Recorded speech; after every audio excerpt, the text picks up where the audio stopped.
Monsieur Anatole Koliné-Makosso, Premier ministre et chef du gouvernement de la République du Congo. Soyez le bienvenu. Merci beaucoup, madame. Soyez le bienvenu. D'ailleurs, dans ce cadre idyllique, on se trouve au sommet de l'une des tours jumelles au centre de Brazzaville, la capitale du Congo. Un endroit atypique puisque nous sommes dans un restaurant, une plateforme tournante. On a l'impression de se croire à New York ou à Singapour. Quelles sont vos premières impressions, vous, assis ici? Juste heureux de vous l'entendre dire, parce que les témoignages de ce genre sont rares.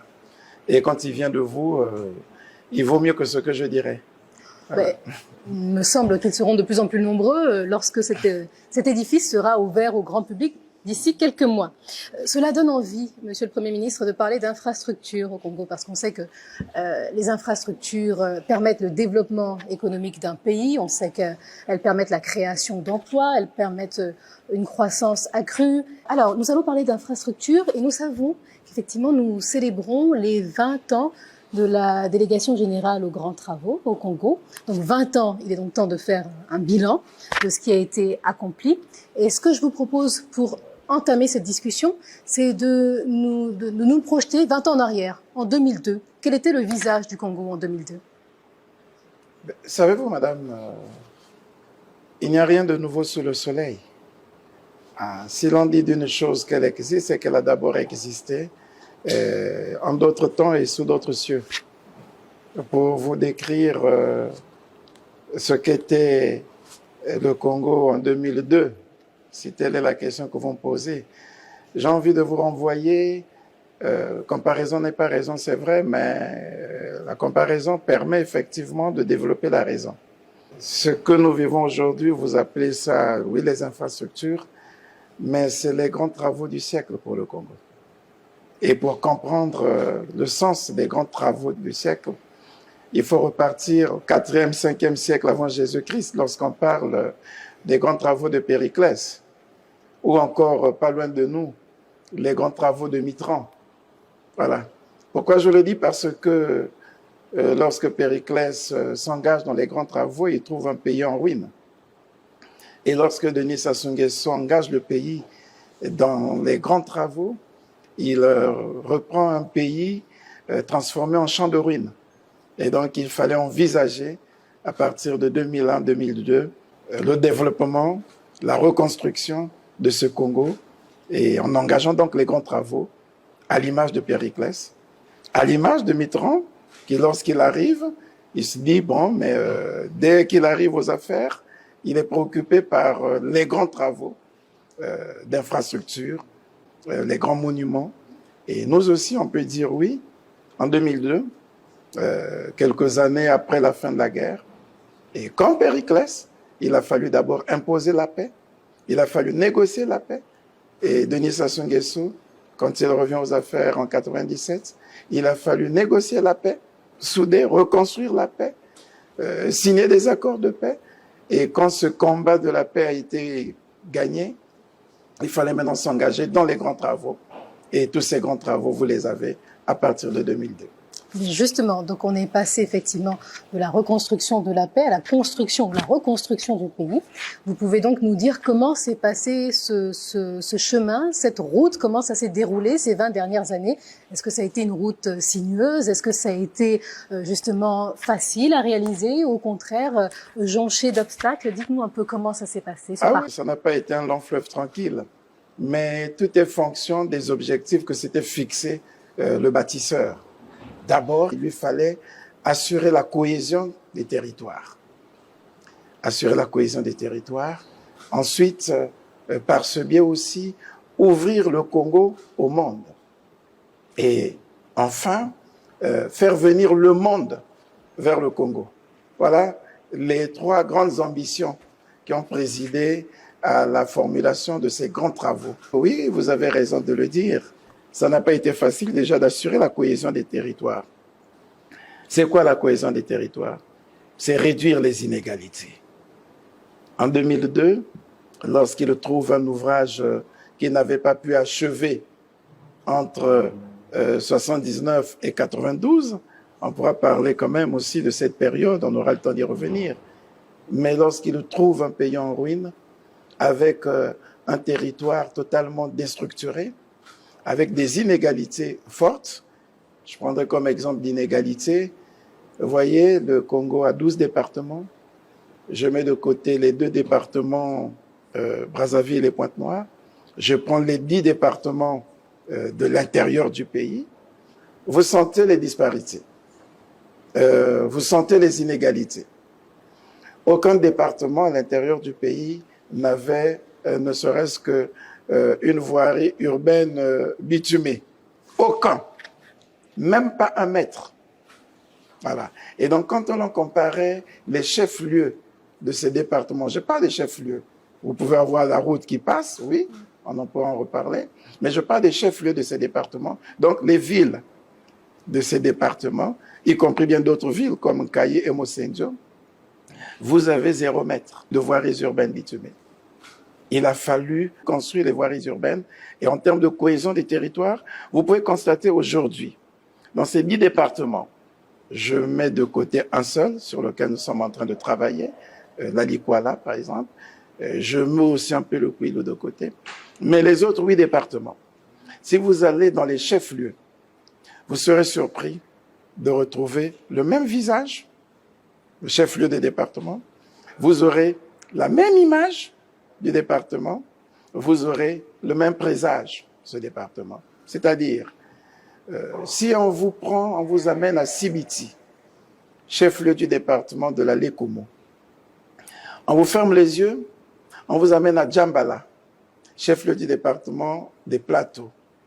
Vous n'aurez pas l'impression d'avoir changé de département. Parce que le centre de ce département a sensiblement le même visage, avec les mêmes voiries urbaines, avec les mêmes infrastructures administratives, avec les logements modernes que nous n'avions pas il y a 20 ans de cela. Je peux multiplier. Vous quittez les plateaux, donc Djambala, vous allez à Evo, un département qui était très enclavé avant 2005. Très enclavé, on ne pouvait même pas y arriver. Même difficilement par hélicoptère. Mais vous allez vous retrouver le chef-lieu de ce département avec le même visage que le chef-lieu du département des Plateaux à Djambala. Le Poul, c'est pareil. Donc, la cohésion des territoires. Vaincre les inégalités, vous avez des aérogares dans tous les chefs-lieux de ces départements, avec des pistes d'atterrissage que l'on n'imaginait pas avoir à ce moment. Je prends la 3e ville du pays, s'appelait Dolisie, une ville où il y avait beaucoup de compagnies concessionnaires. Et je vous renvoie là avant l'indépendance. La piste d'atterrissage, construite en 1953, avait une terre latérité, comme ça. Voilà. C'est ce qui servait de piste d'atterrissage. Vous retrouvez ça aujourd'hui. Donc vous sentez le contraste entre Pointe-Noire et Brazzaville et ces départements. Et cette 3e ville, vous avez un Kayi. C'était une ville industrielle avec d'importantes unités économiques. Et là aussi, vous aviez d'importantes compagnies concessionnaires à l'époque. Mais vous n'avez rien du tout. Et quand vous voyez en termes d'aéroports, en termes d'aérogares, dans tous ces départements, non seulement que vous pouvez y arriver, mais vous ne saurez pas si on vous fait partir d'une aérogare à une autre, vous ne savez pas dans quel département vous êtes, parce que c'est la même configuration. Oui, assurer la cohésion des territoires était une ambition noble, importante. On s'est posé la question, comment sommes-nous parvenus à l'en assurer dans moins de 2 décennies. La construction a permis de réduire, voire d'effacer totalement les inégalités entre les différentes régions. C'est ce que vous nous dites. Est-ce qu'il y a des projets, vous avez parlé de routes, vous avez parlé d'aéroports, est-ce qu'il y a des projets d'infrastructures qui vous ont particulièrement marqué durant ces années ou qui ont particulièrement retenu votre attention parce qu'elles ont, au-delà de ce que vous venez de citer, transformé la vie des Congolais? Nous sommes ici à Brazzaville. Avant 2002, on pouvait compter des immeubles, ce qu'on pourrait appeler des tours, des immeubles informes de maximum 9 étages. On en avait un ici, je crois, à Brazzaville, en face du palais de justice. On en avait un ou deux à Pointe-Noire que nous avons hérité de la compagnie de Potas. Mais les tours, dont on peut dire, on a eu des tours dans les années 80, c'est la tour Mayombe à Pointe-Noire et la tour Nambemba à Brazzaville. Et après là, c'est pour que nous nous retrouvions aujourd'hui avec des tours de ce genre. Pourquoi je parle de ces tours? Mais parce que ce qui nous impressionnait lorsque nous grandissions, quand nous recevions les cartes postales qu'on nous envoyait, c'était ces immeubles construits. Et on admirait les autres pays au travers de ces immeubles. On était loin d'imaginer que dans notre pays, nous les aurions. Ça n'a l'air de rien, mais c'est important pour le Congolais que je suis, qui a vécu ces moments. Aujourd'hui, oui, madame, nous avons ces deux tours. Nous avons la grande tour du port autonome de Pointe-Noire. Nous pouvons les multiplier. Vous avez, et avec quelle architecture? Alliant baies vitrées, marbre, ainsi de suite. Madame, ça a l'air impressionnant. Mais ce qui peut davantage attirer notre attention, ce sont les aéroports. Brazzaville et Pointe-Noire, par exemple. Lorsque, je crois que c'est à partir de 2005, je crois, que Pointe-Noire a eu son premier module d'aéroport, avec des passages télescopiques. C'était impressionnant, parce que on était loin d'imaginer qu'on devait les avoir chez nous. Et je vous parle en tant que Porténégrin. Les gens de Pointe-Noire les ont eu avant les populations de Brazzaville. Mais c'est un sentiment de fierté. Aujourd'hui, nous voyons ces aéroports, nous voyons les aérogares telles qu'elles sont construites. Brazzaville, vous êtes passé par Brazzaville? Oui. Ça ne vous a pas fait de l'effet? Forcément. Ah ben, a fortiori nous autres. Vous voyez, donc il y a des choses, oui. Et ça, c'est une autre ambition. La volonté d'ouvrir le Congo sur le monde, au travers de toutes ces infrastructures, ces immeubles qui nous ouvrent sur le monde. Vous voyez la route dont on peut dire la route du siècle. Toutes les générations antérieures les ont rêvées. Nous avons eu le chemin de fer, oui. Peut-être parce que c'était la solution la plus facile pour le colon. Parce que la route était difficile. Construire une route lourde de Pointe-Noire jusqu'à Brazzaville, les colons n'ont pas pu le faire. Et les générations antérieures ont rêvé. Les chefs d'État, les gouvernants ont essayé.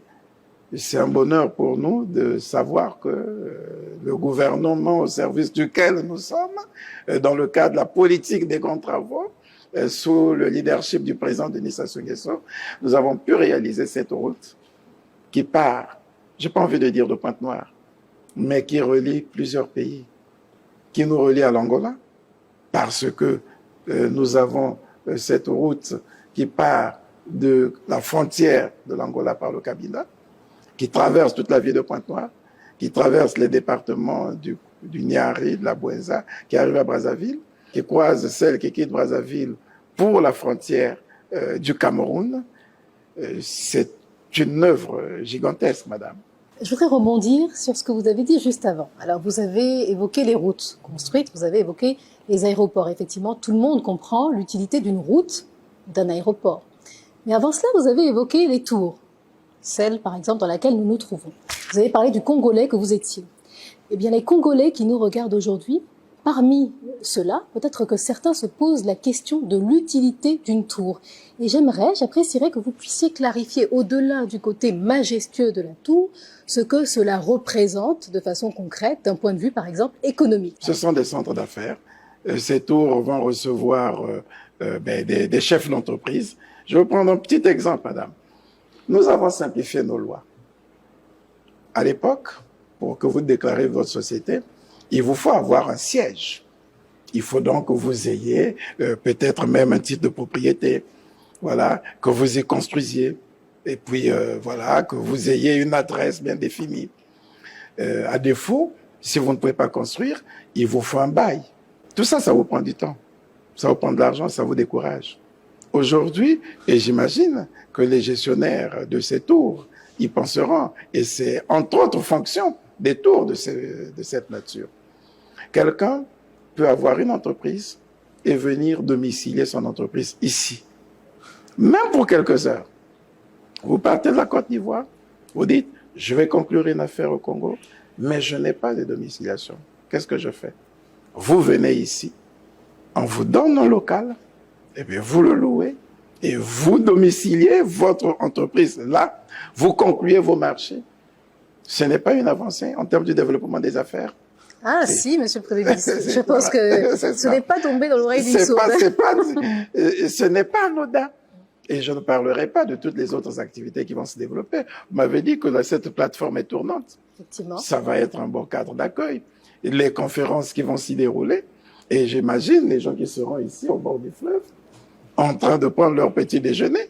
Et en même temps que ça tourne, on est heureux de voir ça ailleurs. De pouvoir voir certaines îles juste en face, de pouvoir même voir Kinshasa, Brazzaville, effectivement. Donc, ce sont des tours d'attraction des affaires. Nous sommes assis au même endroit, oui. Pourtant, mais on se rend compte qu'on est par là où nous sommes rentrés. Oui. Et tout à l'heure, je vous montrais le pont au Mont. Vous ne l'avez plus? Non, le pont est là. Il est de l'autre côté maintenant, à gauche. Vous voyez? C'est une tour tournante. C'est vrai qu'on est surpris à chaque fois qu'on vient à Brazzaville de constater l'évolution flagrante de la capitale, le changement de visage de la capitale. C'est très intéressant. On va revenir un peu sur le parcours, effectivement. La délégation générale aux grands travaux était chargée, effectivement, de chapeauter un certain nombre de travaux. Quel est le bilan que vous faites des actions de cette délégation? A-t-on besoin de le décrire après l'avoir vu? Mais non, je ne fais pas le bilan en fonction du nombre des infrastructures, mais de la vocation de ces infrastructures. Et si aujourd'hui, au travers des grands travaux, on a pu parvenir à la cohésion des territoires, donc à l'unité du pays, vous imaginez, comment vous pouvez évaluer cela? Quel est le prix que vous pouvez donner à cela? C'est sans prix. Voilà. On peut maintenant avoir des gens qui vivent dans des départements sans complexe. Sans complexe. Avant que ces départements ne fussent harmonisés ainsi, madame, je prenais l'habitude dans le cas des colonies de vacances. Et même peu avant, dans les années 2008, j'étais président d'une association d'encadrement de la jeunesse. Les jeunes se regardaient en chaîne de faïence. Ceux du Kouilou avaient l'impression que dans d'autres départements, les gens étaient peut-être mieux lotis, mieux organisés. Oui, ils n'avaient peut-être pas tort. Nous prenions des jeunes de tous les départements et nous les amenions chaque fois qu'il y avait un programme de municipalisation accéléré, conduite par la délégation générale des grands travaux. Nous prenions des jeunes pour les amener découvrir le nouveau département qui était au centre de la municipalisation accélérée. Et ces jeunes ont vu la métamorphose se faire sous leurs yeux. Parce que quand ils arrivaient, avant les cérémonies d'inauguration, ils étaient surpris de constater que le département qu'ils visitaient était peut-être dans une situation plus difficile que celui duquel ils venaient. Et nous allons pour lancer les travaux. Et quand on va après l'inauguration, au moment de la célébration de la fête nationale, ils étaient surpris de constater la métamorphose. Donc, non seulement que ça a permis la politique des grands travaux, aura permis effectivement de rapprocher les populations qui pouvaient désormais se déplacer d'une localité à une autre sans subir les peines de l'époque. Voilà. Mais ça a permis à ces jeunes de découvrir la métamorphose. C'est eux qui vous le diront mieux que nous. Donc ça, c'est quelque chose de fort. Et comme je l'ai dit, vous avez dans un chef-lieu de département, vous êtes heureux de constater déjà les quelques voiries urbaines. Je peux dire, le ministre de l'aménagement du territoire pourra peut-être corriger ce que je dis. Alors, si nous pouvons dire que nous avons aujourd'hui près de 3100 kilomètres de routes bitumées, par les grands travaux, peut-être nous en avons fait 2500. Voilà. Je peux me tromper, mais on ne serait pas loin. Voilà. Rien que par cette politique des grands travaux. Et sans compter les projections que nous avons en ce moment. Voilà. Ce qui est en train de se construire et de se poursuivre aujourd'hui. En termes de qualité, de densité, de diversité des infrastructures, vous avez tiré un bilan satisfaisant. Vous avez meilleur mot que moi. Êtes-vous passé par le viaduc? Pas encore. Ah ben, il faut que vous y passiez. Avez-vous vu le pont Aéroban? qui longe notre corniche. Vous l'apercevez d'ici, Oui, madame. tout à fait. Peut-être qu'après ici, on ferait bien d'aller visiter de nuit, c'est aussi très impressionnant. Madame, je ne sais pas, on nous parlait des poids au banc, mais on peut compter les villes qui les ont. Et on était loin d'imaginer que Brazzaville serait parmi ces villes. Ça n'a l'air de rien, mais c'est impressionnant. Alors, vous avez évoqué des perspectives dans le cadre, pour terminer cette interview, dans le cadre du plan national de développement 2022-2026. Qu'est-ce que vous prévoyez d'autre pour le Congo qui n'a déjà été fait? Nous avons encore beaucoup d'autres choses à faire. Nous avons à renforcer notre indépendance énergétique. On a fait, dans le cadre de la délégation générale des grands travaux, madame, on a fait un bond important en termes de production et d'autonomie énergétique. Il va falloir poursuivre des investissements pour amener cette énergie produite vers les ménages. Et il faut donc refaire tout le réseau de distribution, tout le réseau de transport. Ce sont encore des grands travaux. Nous avons des grands travaux d'assainissement de nos villes parce que nos villes ont été occupées de façon peu orthodoxe. Voilà. Il va falloir éduquer les populations, mais pour les éduquer, malheureusement, il faut gérer le fait accompli. Et dans cette gestion du fait accompli, nous avons un grand travail d'assainissement à faire, nous avons un grand travail d'urbanisation, et tout cela, effectivement, repose sur les épaules des grands travaux pour nous permettre de réaliser cette troisième ambition, faire venir le monde vers le Congo. Voilà. Nous l'avons ouvert sur le monde. Maintenant, il faut que le monde vienne au Congo.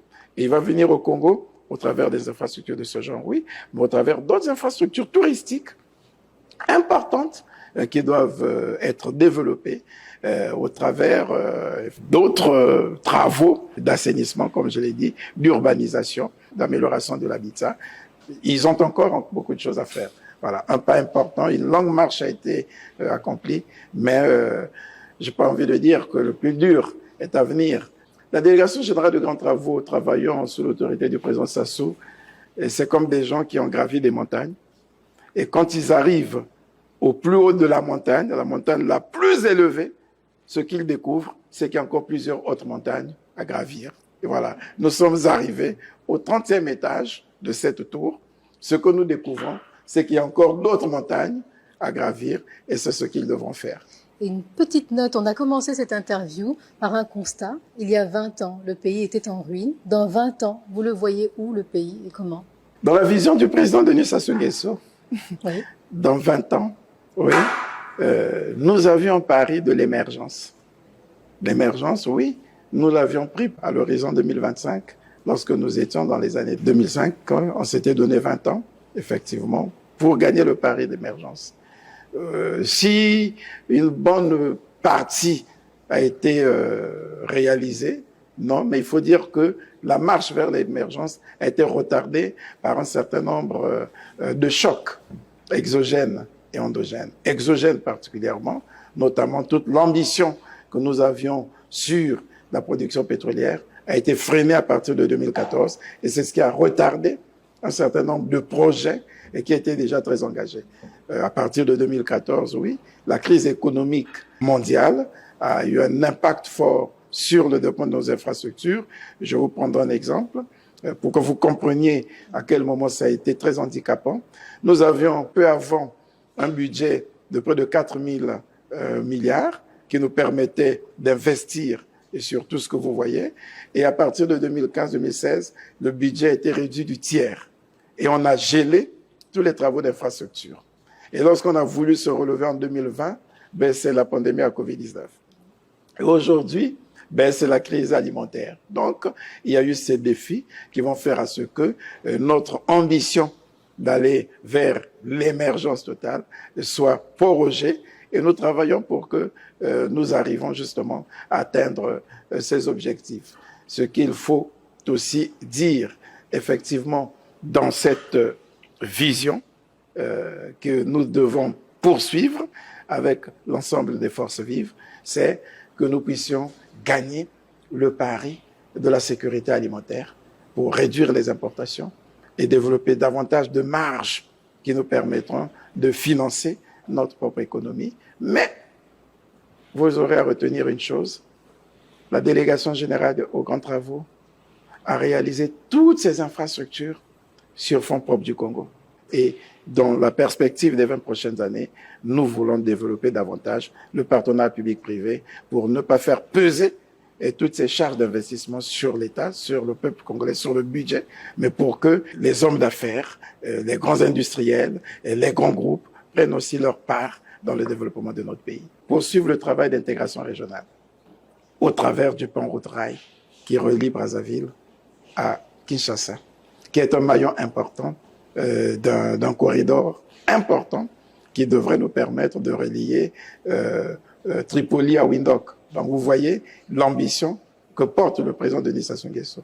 De la même manière qu'il a poursuivi ou qu'il a matérialisé le rêve de ses prédécesseurs sur la route qui part de Pointe-Noire jusqu'à la frontière du Cameroun, de la même manière, il voudra poursuivre et réaliser ce rêve de tous ces pères qui ont précédé et qui sont en fonction aussi de réaliser ce grand projet emblématique du pont route-rail, tout comme l'engagement que nous avons d'amener aussi la route vers la frontière de la Centrafrique au travers du corridor 13. Voilà. Donc, lorsque nous aurons réalisé ça, et on l'espère, à partir de maintenant, pour les prochaines années, nous pourrons dire, au bout des 20 prochaines années, que nous avons réussi l'intégration africaine, et ce sera important. Vous me permettez de dire un dernier mot pour féliciter les cadres de la Direction générale aux grands travaux qui ont été à l'ouvrage depuis 2002, à commencer par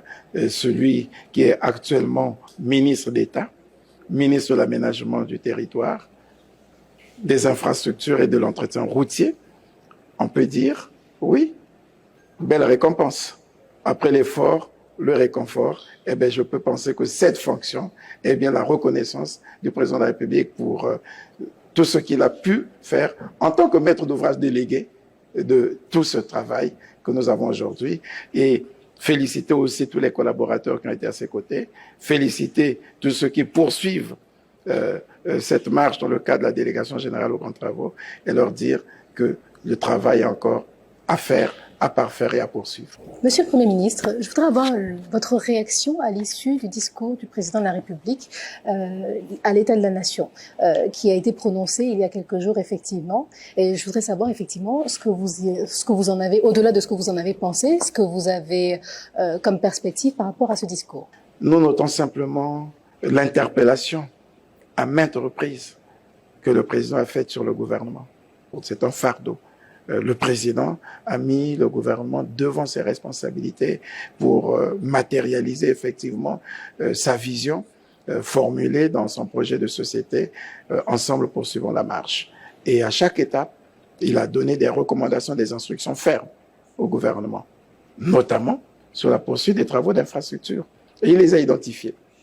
Un peu comme je vous le disais entre-temps, c'est-à-dire le travail d'assainissement de nos villes, la poursuite du maillage de notre pays en infrastructure de développement, la relance de l'économie. Oui, le gouvernement a eu toute sa part dans cette interpellation du président de la République. Mais aussi, nous avons eu droit à un président de la République qui dit au peuple la vérité sur les difficultés auxquels le peuple est confronté, sur les problèmes que nous avons, mais et qui montre la voie en raison de son investissement personnel dans la réalisation de ces problèmes.